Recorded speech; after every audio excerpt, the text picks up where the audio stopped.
Mga kabombo, mga ka-Star Nation, yung pagbasura ng Kamara sa impeachment complaint laban kay Pangulong Marcos, katumbas umano ng stability. Ayon niyan kay House Deputy Speaker Janet Garin. May balita ang Bombo Radio Iloilo.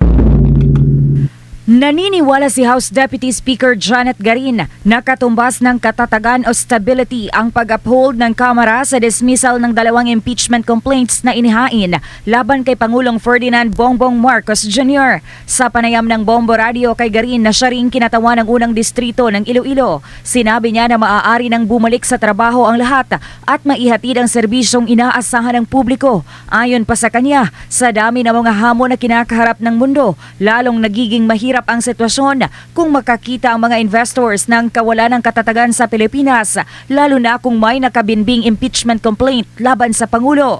Kaugnay rin ito ng naunang pahayag ng Malacanang na nababahala si Marcos sa mga impeachment complaint na inihain laban sa kanya, hindi para sa kanyang sarili, kundi para sa ekonomiya ng bansa. Dagdag naman ni Garin, ngayong nalutas na ang usapin, itutuon na ang pansin ng mga opisyal ng gobyerno sa paglilingkod tulad ng pagpapalago ng ekonomiya at pagharap sa mga hamong dulot ng climate change.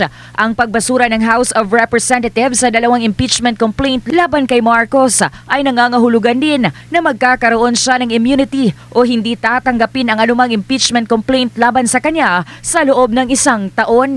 It will be tantamount to stability. Kasi napakahirap sa dami ng problema ng buong mundo. Ngayon, kapag may nakikita ng mga instability ang ating mga investors o mga negosyante, ito na yung nagdudulot ng pagkabahala. So the fact that this has been resolved and the two impeachment complaints against our sitting President Ferdinand Bongbong Marcos Jr. has all been dismissed. Ang ibig sabihin nito ay mas matututukan na ang serbisyo para sa ating bayan. It's now time to buckle down to work and deliver what our people expects us to do. Si House Deputy Speaker at Iloilo 1st District Representative Janet Garin.